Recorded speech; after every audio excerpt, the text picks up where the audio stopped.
পড়াশোনা হচ্ছে, তারপরে কওমি মাদ্রাসা, আলিয়া মাদ্রাসা, তারপরে আমরা ফজরের নামাজের পরে কোরআন তেলাওয়াত করি, 5 ওয়াক্ত নামাজে কোরআন তেলাওয়াত করি। তাহলে প্রত্যেকটা জায়গায় কি হয়? কোরআন তেলাওয়াত করা হয়। তাহলে কোরআনের নাম একটা কারণে কোরআন রাখা হয়েছে, সেটা কি? মাকরু, মানে অধিক পঠিত। তাহলে যে কোরআনের নাম কোরআন রাখা হয়েছে, প্রমাণ পাওয়া গেছে কিনা?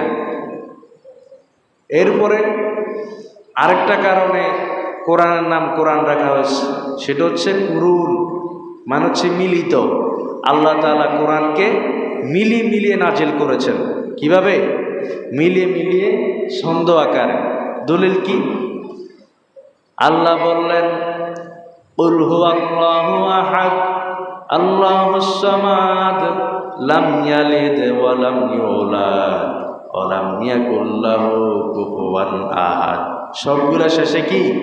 দাল। কুল হুয়াল্লাহু আহাদ আল্লাহুস সামাদ লাম ইয়ালিদ ওয়া লাম ইউলাদ ওয়া লাম ইয়াকুল লাহু কুফুয়ান আহাদ। সবগুলা শেষে কি?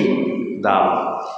এরপর আল্লাহ বললেন সূরা আর-রহমান, পড়েন সবাই, আর-রহমান আল্লামাল কোরআন খলাকাল ইনসান আল্লামাহুল বায়ান। তাহলে সবগুলো শেষে কি? নুন। সবগুলো শেষে নুন। এরপরে সূরা ইনফিতার আল্লাহ বললেন, ইজাস সামাউ ফাতারাত ওয়া ইজাল কাওয়াকিবু ইনতাসারাত ওয়া ইজাল বিহারু ফুজ্জিরাত ওয়া ইজাল কুবুরু বুসিরাত আলিমাত নাফসুম মা কদ্দামাত ওয়া আখারাত। সবগুলা শেষে কি? তা। এরপরে ওয়াশ-শামসি ওয়া দুহাহা ওয়াল কামারি ইজা তালাহা, এরকম সবগুলা শেষে কি? হা। তাহলে আল্লাহ তাআলা কোরআনকে কি করে নাজিল করেছেন? মিলিয়ে ছন্দ আকারে। কেউ বলতে পারে যে এটা মনে হয় কাব্যিক কবিতা। না, কোরআন এমন এক কিতাব যেখানে সকল কিছু সমাধান আছে। মনে হতে পারে এটা মনে হয় ইতিহাসের কিতাব, যেহেতু অনেক নবীর ইতিহাস এখানে বলা হয়েছে। যখন মিলে পড়া হয় মনে হয় যেন এটা মনে কবিতা আকারে নাজিল করা হয়েছে। আবার যখন আদেশ করা হয় মনে হয় যেন সব অর্ডার। এরকমভাবে আল্লাহ তাআলা কোরআনকে এমন এক আশ্চর্যভাবে নাজিল করেছেন যেখানে সব কিছু সমাধান আছে। তাহলে কোরআনের নাম কেন কোরআন রাখা হইল আমরা জানলাম। এবার আসেন আমরা জানব কোরআনের বাড়ি কোথায়। একটা লোক যখন নতুন কোনো এলাকায় আসে তখন আমরা কি জিজ্ঞেস করি? নতুন করে এলাকায় আসলে আমরা জিজ্ঞাসা করি আপনার নাম কি, বা কোন এলাকা, এই এলাকা কেন আসছেন, কার বাড়িতে আসছেন, আপনার বাড়ি কোথায়। এভাবে আমরা কি করি? জিজ্ঞাসা করি। আমরা কোরআনকে জিজ্ঞাসা করলাম, ও কোরআন, তোমার নাম কোরআন রাখা হয়েছে, এটা আমরা জানলাম।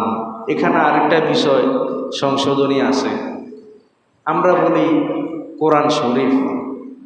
আমরা কি বলি? কোরআন শরীফ। আসলে কোরআনে হাদিসে কোনো জায়গায় কোরআন শরীফ বলতে কিছু নাই। শরীফ বললে যে গুনাহ হবে বিষয়টা এমন না, কিন্তু কোরআন শুনলে যেটা আসছে সেই অনুযায়ী বলা দরকার। কোরআনকে বলা হয়েছে কোরআনুল কারীম। কি বলা হয়েছে? কোরআনুল কারীম, কোরআনুল মাজিদ, কোরআনুল হাকিম। তাহলে কোরআনের, তারপরে কোরআনুল মুবিন, এরকম করে কোরআনের কি আছে? অনেকগুলা নাম আছে। ফুরকান, হুদা, জিকির, প্রত্যেকটার বিষয়ে আয়াত আছে। এত সময় নেই বলার। তাহলে এক জায়গায় তো বলা হয় নাই যে কোরআন শরীফ বলা হয়েছে না। এই জন্য আমরা কোরআন শরীফ না বলে কোরআনুল কারীম বলতে পারি, কোরআনুল মাজিদ, কোরআনুল হাকিম এগুলো বলতে পারি। তবে কোরআন শরীফ বললে যে গুনাহ হবে এরকম কিছু না। তবে উত্তমটাই কি বলা দরকার। এবার আমরা জিজ্ঞাসা করলাম, কোরআন তোমার বাড়ি কোথায়? সেই জবাবটা দাও। কোরআন বলছে সূরা বুরুজ, বাল হুয়া কুরআনুম মাজিদ লাউ বাল হুয়া কুরআনুম মাজিদ ফি লাউহিম মাহফুজ। এইটা বুজুর্গ সম্মানিত একটা কিতাব, যেটা দুনিয়ার কোনো জায়গায় নয়, এইটা লৌহে মাহফুজে সংরক্ষিত রয়েছে। সুবহানাল্লাহ। তাহলে এই কোরআনের বাড়ি হচ্ছে কোথায়? লৌহে মাহফুজ। এবার আমরা জানলাম।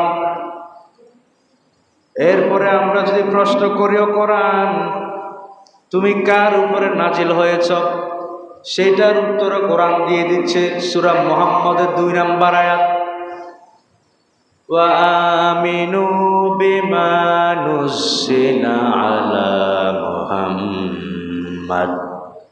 তোমরা ঈমান আনো সেই জিনিসের প্রতি যেটা মুহাম্মদ সাল্লাল্লাহু আলাইহি ওয়াসাল্লামের উপরে নাজিল করা হয়েছে। সুবহানাল্লাহ। তোমরা ঈমান আনো সেই জিনিসের প্রতি যেটা নাজিল করা হয়েছে কার উপরে? মুহাম্মদ সাল্লাল্লাহু আলাইহি ওয়াসাল্লামের উপরে। এই কোরআন কত বছর ধরে নাজিল হয়েছে? প্রায় 23 বছর ধরে। এখন অনেকে বলতে পারেন 23 বছর লাগলো কেন? কোরআন তো একদিনও নাজিল হতে পারত না। কোরআনটা হচ্ছে মানুষের গাইডলাইন, পথ প্রদর্শক, সমস্যার সমাধান। তো সব সমস্যা তো একদিনে হয় না, এক একটা সমস্যা এক এক দিনে হয়, বিভিন্ন সময়কে কেন্দ্র করে হয়। এই জন্য যেই সময় যেই সমস্যা হয়েছে ওই সমস্যার সমাধানের জন্য আল্লাহ তাআলা কোরআনকে নাজিল করে দিয়েছেন। সুবহানাল্লাহ। এই জন্য শিল্পী কত সুন্দর করে বলে, সমাধান চাও যদি জীবনে মরণে, খুঁজে নাও ফিরে যাও চোখ রাখো কোরআনে সমাধান। তাহলে এই কোরআন হচ্ছে সমাধান। সে কোরআনকে আমাদেরকে অনুসরণ করতে হবে। আবার ভুল বোঝার সুযোগ নাই। বাংলাদেশে একটা দল আছে আহলে কোরআন। কি বললাম? আহলে কোরআন। তার মানে হচ্ছে ওনারা শুধু কোরআন মানে, হাদিস মানে না। এরকম কি সুযোগ আছে নাকি? না। কোরআনে আদেশ করা হয়েছে, ফরজ মৌলিক বিষয়গুলো বলা হয়েছে, কিন্তু সুন্নত মানতে হলে, ওয়াজিব মানতে হলে, অন্যান্য বিষয়গুলো মানতে হলে কোথায় যাইতে হবে? হাদিসে যাইতে হবে। আর কেউ যদি বলে আমি কোরআন মানি হাদিস মানি না, সে আসলে কোরআনও মানে না। কারণ কোরআনেই বলা হয়েছে মুহাম্মদ সাল্লাল্লাহু আলাইহি সাল্লামকে কি করার জন্য? অনুসরণ করার জন্য। আপনি বলতেছেন আপনি হাদিস মানেন না, শুধু কোরআন মানেন। তাহলে এরকম কি নাই? সুযোগ নেই। ইসলাম কোরআন, সুন্নাহ এবং প্রয়োজনে ইজমা এবং কিয়াস দরকার হবে। কিন্তু প্রথম উৎস হচ্ছে কি? কোরআন এবং সুন্নাহ, হাদিস। তাহলে এ কোরআন সকল সমস্যার সমাধান হিসেবে আল্লাহ তাআলা নাজিল করেছেন। এখন আমরা যদি প্রশ্ন করি, ও কোরআন তুমি কি দিনে নাজিল হয়েছ নাকি রাতে নাজিল হয়েছ? কোরআন জবাব দিচ্ছে সূরা কদর, ইন্না আনজালনাহু ফি লাইলাতিল কদর। নিচে আমি এই কোরআনকে লাইলাতুল কদরের রাত্রিতে নাজিল করেছি। তাহলে এই কোরআন নাজিল হয়েছে কখন? রাত্রিতে। এরপরে আমরা যদি প্রশ্ন করে, কোরআন তুমি কোন মাসে নাজিল হয়েছ?